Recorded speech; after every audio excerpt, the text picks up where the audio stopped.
O Estrelando está começando. Meu entrevistado hoje do bloco Aços e Estrelas é o autor, escritor, Dr. Marcelo de Lima Lessa, que veio falar sobre suas duas obras, Gênesis Proibido e Evangelho Perdido. Logo depois, Dr. Rubens Moscatelli do SICOM e a agenda do Estrelando para você. Não saiam daí.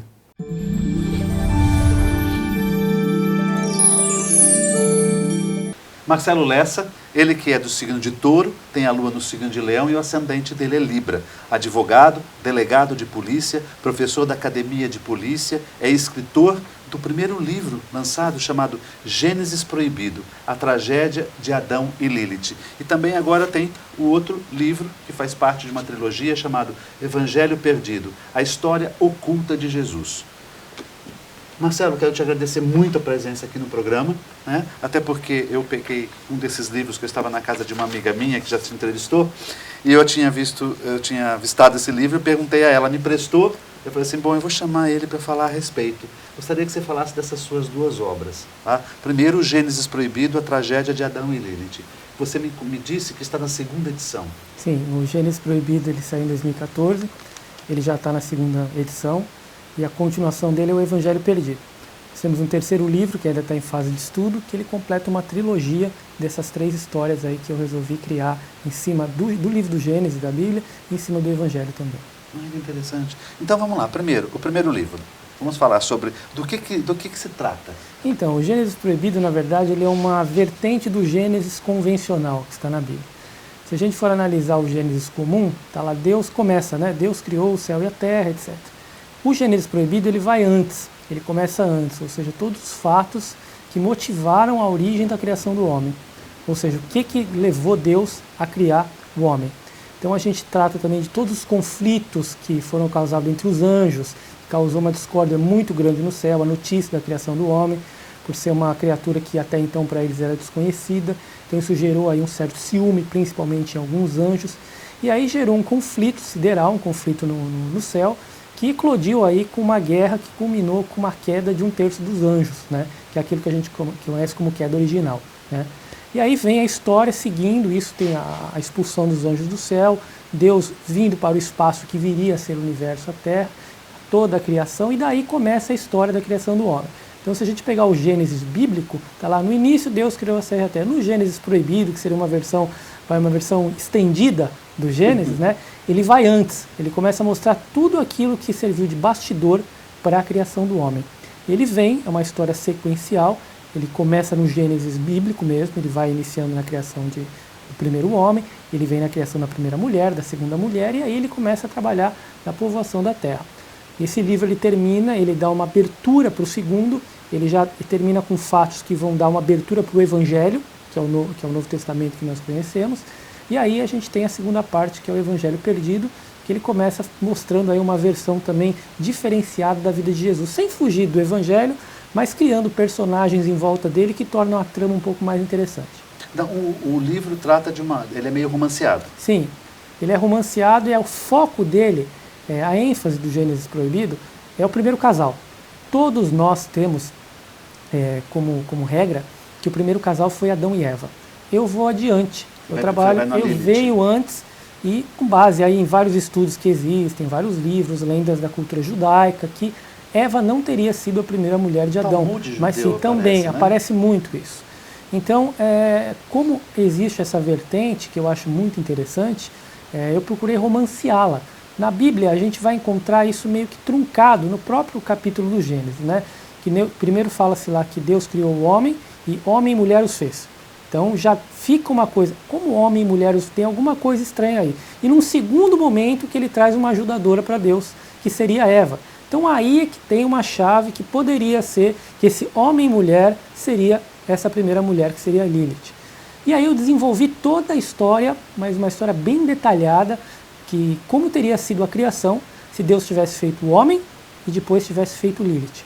Eu trabalho a vida dos dois em comum no Jardim do Éden, que a gente pega no Gênesis bíblico, é uma coisa bem rápida, Adão e Eva no Éden. Eu trabalho com uma vida bem longa de Adão e Lilith no Éden, a vida deles, o amor deles, que era um amor assim imortal, e trabalho com fatos que aí já tem a relação com a queda dos anjos, que gera uma ciumeira lá no céu, e esses anjos eles tentam aí atentar contra o homem para tirar a mulher dele, que é Lilith. E aí eles começam a executar uma série de planos, uma série de influências negativas que acabam fazendo com que Lilith perda Adão e seja expulsa do paraíso. Então o livro retrata esse romance entre Adão e Lilith, que no Gênesis ele não existe, ele está meio que, como eu disse aí, codificado, e mostra essa história. E os anjos que começaram a ter ciúmes, que são os anjos caídos, eles criaram um plano para fazer com que Adão perdesse o amor dele, que era Lilith. Ele acaba perdendo o amor dele, ele acaba ficando transtornado, e Deus, para poder confortá-lo, cria uma segunda mulher. Só que Deus, no livro, nessa segunda mulher, ele tira um pouco a mão, porque Lilith, ela é uma mulher muito sensual, muito bonita, muito provocante. É a representação da lascívia, seria isso? Sim, porque eu costumo dizer assim, quando Lilith foi criada, isso no livro eu abordo, se a gente pegar, por exemplo, a criação de Eva, é uma costela de Adão. Quando a gente pega uma costela de Adão, a própria costela ela é curvada. E essa curvatura ela tem uma simbologia, que a mulher se curvaria. Então a Eva seria uma mulher submissa, já a Lilith não. Lilith teria sido feita de saliva, que tem a ver com lascívia, com sensualidade. Com sangue, que tem a ver com força. Né? Foi bolida no cedro rosa e com mel. Ou seja, então era uma mulher que por si só ela era provocativa, ela era sensual, e isso deixou Adão, né, totalmente apaixonado, porque era a primeira mulher, a primeira contraprestação que ele viu de um ser humano, né? Então ele tinha esse amor com ela, que é um amor, como a gente define no livro, um amor como nenhum outro.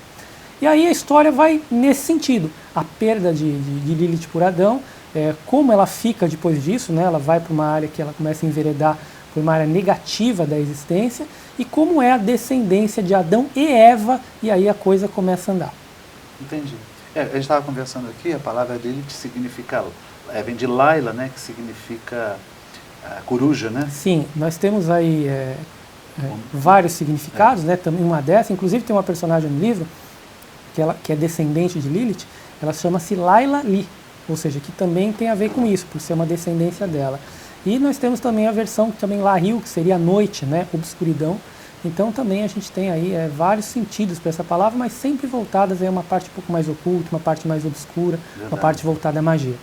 Há muitos anos atrás eu li um livro sobre Lilith, que era do Roberto Sicuteri, né? Maravilhoso. O livro de Lilith. O livro de Lilith, nem sei se encontra ainda no mercado. Sim. E a astrologia também trabalha tem um ponto também que define a Lilith aqui no mapa. Então vamos lá, esse primeiro livro vai tratar justamente da relação de Adão com Lilith. Isso. E a entrada de Eva também já. Isso, ele trata os bastidores da guerra do céu, que culminou com a queda dos anjos, a criação do homem, o amor de Adão com Lilith, a perda de Lilith, né? Eva entrando na história como segunda mulher, e aí vem a descendência. A gente vai vindo, passa por Noé, passa por toda a parte bíblica, até chegar nos eventos históricos que antecedem o Novo Testamento, o anunciamento a anunciação da chegada do Messias. Então fica aberto isso, e aí vem o Evangelho Perdido. Não, vamos deixar para o segundo bloco o Evangelho Perdido. Vamos deixar para o Evangelho Perdido, segundo bloco. Não saia daí, voltamos já.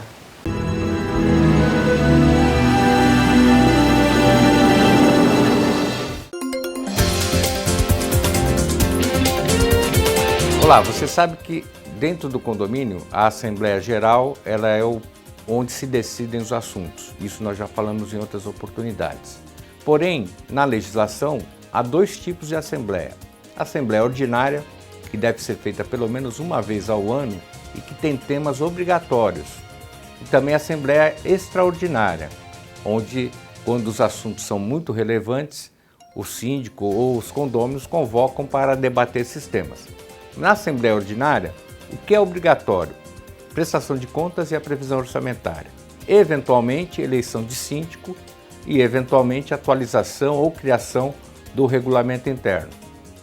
Nesses casos, o que acontece é que o quórum é menor do que normalmente se fala de quórum especial. Procure nosso site sicom.org.br para mais informações. Até a próxima!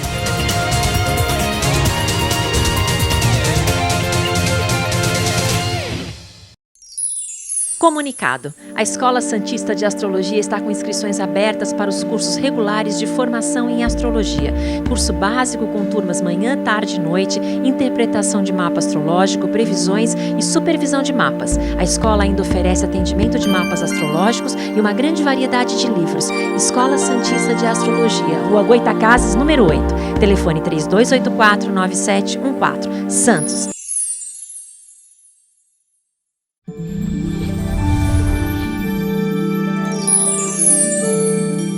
Confira agora as dicas do Estrelando para você. A Escola Santista de Astrologia promove cursos de astrologia básico, interpretação de mapa astrológico e previsões, mas também o curso de tarô, baralho cigano, numerologia, radiestesia e aromaterapia. Informações 13 3284 9714 ou através do site escolasantistadeastrologia.com.br. O SICOM, Sindicato dos Condomínios Prediais do Litoral Paulista, promove o curso Síndico Profissional, módulos 1 e 2. É aberto a todos os interessados. Encontre a programação no site sicom.org.br ou através do telefone 13 3326 3083.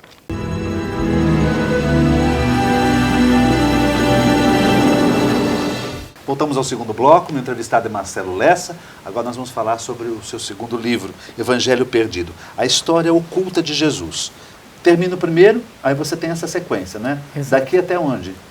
Daqui ele vai por eventos que vão finalizar na crucifixão, né?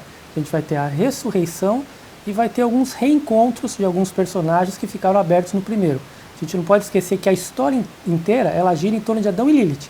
E a gente tem, eles se apartam no primeiro livro, e no segundo a gente tem um início de aproximação, mas eles estando em polos diversos do universo. E aí vai ver se a gente consegue um reencontro dos dois. Então a história gira em torno disso, né? Quando a gente fala o Evangelho Oculto, a história de Jesus, a gente traz um personagem para ser Jesus, né? A gente coloca o pano de fundo de um personagem, de um guerreiro que foi Jesus, né? E a história vem toda se desenvolvendo, foco muito em Maria Madalena, que no livro eu chamo ela de Miriam de Magdala, né? Eu trago Miriam, que é a nomenclatura que seria mais adequada, e ela tem uma participação muito forte nesse livro, eu pego muito nela, por conta da força espiritual que ela tinha. Então a gente tem um capítulo que chama-se O Trono de Madalena, onde se discute se de fato o trono teria sido dado a Pedro ou a Madalena. E foi a sociedade patriarcal de então que obstou com que Madalena tivesse acesso ao trono. E aí a história seguiu tal qual nós conhecemos, né? Então eu foco bastante nisso aí. Então é uma história que, para mim, ela é muito interessante. Eu mesmo, não porque escrevi, mas eu acho muito interessante, porque a gente está tão acostumado a ver os filmes bíblicos, as histórias, e a gente cria enredos paralelos, personagens paralelos que tornam a história mais rica, sem perder o respeito nenhum. É verdade. Agora, você se interessa bastante por esses temas religiosos, desde quando? Então, eu acho que desde criança, né? Eu costumo dizer em algumas entrevistas, eu cheguei a dizer uma vez num jornal, que eu me lembro quando fui fazer a primeira comunhão, isso acho que em 1982, 83, faz muito tempo. Então eu me lembro da gente na sala, aqui na Pompeia, que eu fiz, né? Todo aluno recebia lá um Novo Testamento, um livrinho pequeno, né? Eu me lembro quando os meus coleguinhas da classe estavam começando, né? No início já estava no Apocalipse. Então eu tinha muito interesse, eu achava aquilo, quando eu vi lá, né? Quando a serpente lutou com o arcanjo Miguel, o seu exército, aí eu fiquei fascinado. Tanto é que o livro Gênesis Proibido, o começo dele é todo focado na guerra do dragão, que é o anjo Lúcifer, com São Miguel Arcanjo. Interessante. E agora, onde entra a angelologia? A angelologia, ela me deu toda a base para escrever os livros, né? Porque Você faz estudos sobre angelologia? Sim. Grande parte dos personagens, tanto do Gênesis como do Evangelho Perdido, isso eu posso dizer de 60% a 70% são anjos. Então eles são anjos que são anjos de fato, aqueles anjos que nós estamos conhecidos no ideário, com armaduras, com asas, e nós temos anjos que acabam interagindo com os homens. E nós temos um anjo que inclusive ele personifica um homem, né? Então eu trabalho muito esse foco da questão do anjo, que a palavra todos conhecem, ângelo quer dizer mensageiro de ângelos, né? Então mensageiro de Deus. Então tudo aquilo que a gente trabalha no livro, quando um anjo age, ele está agindo em nome de Deus. No livro eu trabalho com o anjo com livre-arbítrio, coisa que dificilmente a gente vê. Então eu trabalho o anjo como se ele estivesse numa sociedade pré-existente, onde tinham castas, onde tinham exércitos, onde tinham tudo. Era um reino, né? Onde Deus era o rei, e os anjos eram os componentes daquela casta. E a ideia da criação do homem, ela vem aí para criar, né, uma celeuma. Então é a partir disso que vem, mas o estudo foi para mim muito importante, principalmente pela individualidade de cada anjo.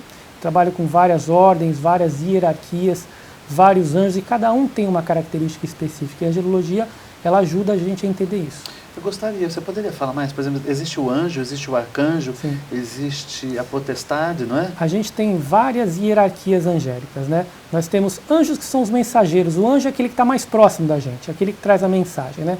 O arcanjo seria o guerreiro, o combatente, aquele que, eu costumo dizer, não só pela minha profissão, seria a polícia celeste, né? Aquele que mantém a ordem tanto no céu quanto às vezes na terra. A gente tem notícias bíblicas aí de ações de arcanjos a pedido de Deus, né? Agindo de forma beligerante, inclusive com exércitos da terra. Estamos precisando aqui. Então, e a gente tem várias outras hierarquias, os serafins, os querubins, que são retratados como crianças, né? Os querubins que estão também bem próximos de Deus. Qual a missão aqui como de um serafim, de um querubim? A missão do serafim e do querubim é aquela da proximidade de Deus. O serafim é o que está mais próximo. No livro retrata o serafim como os procuradores celestes, seriam os advogados celestes, aqueles que fazem a defesa das pessoas. Os querubins seriam aqueles que estão tão próximos a Deus que fazem a guarda pessoal de Deus. Aqueles que estão próximos de Deus, né? Quando a gente retrata o querubim pequeno, né, no livro, a gente costuma dizer isso, né, que o homem, quando foi criado, ele foi criado adulto, né? Adão, quando veio ao mundo, ele foi criado à imagem de Deus já um adulto, já um homem, né? E os querubins já existiam, que eram os bebês, os anjos pequenos. E Deus tinha tanto carinho por eles, no livro eu trabalho com isso, né, que ele permitiu que quando houvesse o renascimento, os bebês nascessem como os querubins, como pequenas crianças, né? E aí eles vão atingindo a maturidade. E a gente tem várias outras ordens, né? As potências, né? A gente tem aí várias ordens que eram os arquitetos de Deus, e no livro eu trabalho com tudo isso. Cada um tem uma vertente, né? E cada característica é uma característica de casta, como se fosse uma casta mesmo. Cada casta tinha os seus costumes. Eu trabalho com uma casta que é diversificada, que ela não existe, foi criada para o livro, né? A casta das presenças, que eram os anjos magos. Eram os anjos que buliram com a magia, eles tentaram subtrair o poder de Deus, por isso eles foram extintos, por isso que a gente não conhece essa casta dos anjos da presença. Nunca escutei falar. Isso foi criado pelo enredo do Evangelho Perdido. Então a gente trabalha bastante nisso, tem como foi a guerra deles, como eles foram despojados, como a magia, que sempre existiu, foi entregue a um arcanjo para que ele cuidasse daquilo e não tivesse um acesso generalizado pela humanidade, né? E aí quando ele passa a ciência a Lilith, quando Lilith é criada, ela subtrai aquilo, por isso daquela questão dela com o ar, a terra, a água, aquele fogo, né? Aquela coisa voltada com a magia, ela é tida por muitos como a primeira bruxa, né? E quando a gente fala bruxa, não é aquela bruxa velha, feia, não. É a bruxa, né? A bruxa que trabalha com os elementos da natureza para mudar e transformar coisas. Exatamente, exatamente. Então a vertente vem por aí, eu acho interessante nesse sentido. Você, que religião? Eu hoje me considero espiritualista. Eu acredito que toda a vida tem um propósito, né? Então eu costumo trabalhar bastante com essa diferença de religião e religiosidade, né? Religião é o dogma, aquilo que eu sei. Olha, eu quero chegar a Deus dessa forma. Agora, eu quero chegar a Deus, independente do caminho, é a religiosidade, é o ato que a gente pratica, aquilo que a gente é no dia a dia. Então eu acredito que muitas pessoas que não têm religião têm religiosidade. E eu hoje, por acreditar que toda a vida tem um propósito, mesmo sem ter uma religião fixa, eu me considero hoje um espiritualista. Interessante. Quanto tempo você leva para montar, para escrever cada obra dessas? Olha, depende. O Gênesis Proibido, na verdade, não é que ele demorou 20, 25 anos. A ideia dele surgiu há 20, 25 anos atrás. Eu ainda era garoto, adolescente. Primeira vez que eu ouvi falar na expressão Lilith, eu falei, um filme de televisão, mas Lilith, eu nunca ouvi falar disso. Aí vi, Lilith era a primeira esposa de Adão. Eu falei, eu tenho que estudar isso. Naquela época não tinha internet, não tinha livro, a gente não tinha acesso. Eu sei. Né? E com o tempo, quando a gente começou a ter muito, né? Quando a inclusão digital começou, eu comecei a ter mais acesso. E aí no final de 2013, eu tive a ideia de começar, eu já tinha escrito um capítulo há muito tempo atrás, e eu desenvolvi. E aí esse livro saiu, em um ano ele estava pronto. Eu estava terminando o Gênesis Proibido, já comecei o Evangelho Perdido, em um ano também ele estava concluído. Então eu acredito que a média que eu levo para escrever um livro é cerca de um ano. E aí a gente costura um pouquinho ou outro em alguns meses, mas a média é essa. Existe alguma relação que você possa fazer na atualidade com todos esses personagens? Eu acredito que sim. Principalmente da Lilith com a Eva, porque temos um padrão aí bem diferenciado, que até, se não me engano, o Roberto Cicutelli coloca e outras pessoas também mencionam, né? O tipo de mulher Lilith que um homem procura, ou o tipo de mulher Eva que um homem procura. Então, o livro ele dá bastante essa ênfase, né? Ele trabalha com a diferença bem gritante entre Lilith e Eva. Quando Deus fez Lilith, segundo a história, segundo as pesquisas que a gente faz, ele cria uma mulher para agradar Adão. Para agradar Adão. Eva não, seria uma mulher que seria uma servidora de Adão. O foco era diverso. Então é por isso que Eva não tinha os encantos que Lilith tinha. Tanto é que a gente trabalha no livro que as descendentes de Lilith, ela tinha um perfil.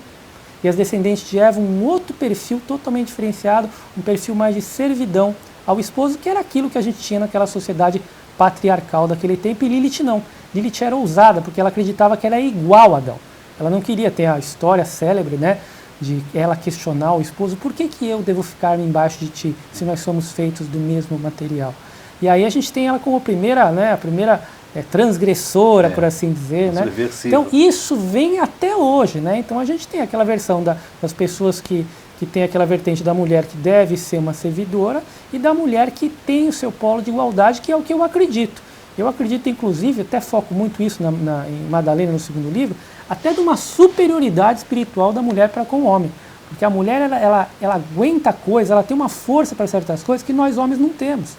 Então eu trabalho bastante com isso e acredito que essa diferenciação das duas, ela acabou gerando aí toda a descendência da humanidade com as suas características atuais. Então podemos dizer que hoje as mulheres vivem mais o seu lado Lilith do que o seu lado Eva? Ah, eu acredito que sim.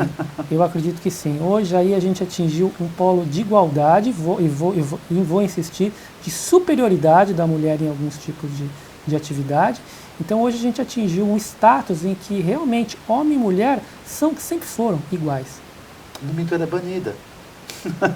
Onde cria um problema. Exatamente. Você tem uma relação com arte em quadrinhos? Então, eu gosto muito, né, de arte em quadrinhos, né? Eu sempre, desde criança, gostei. Isso me trouxe muita inspiração para escrever, me inspira até hoje, né? O terceiro livro que eu estou terminando agora é voltado sobre folclore, né? Ele é mais voltado para a infância e juventude. E ele trabalha com muito personagem de folclore e muito daqueles que a gente aprendeu a gostar em arte em quadrinho, né, em televisão.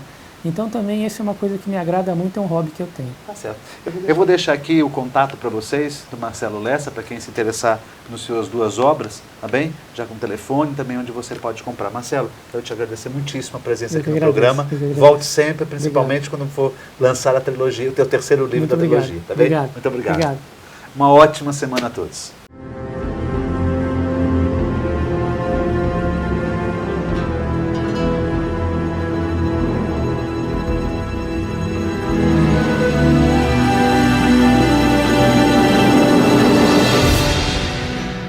Sicom, a mão amiga no momento certo. Avenida Conselheiro Neves 472, telefone 33263083.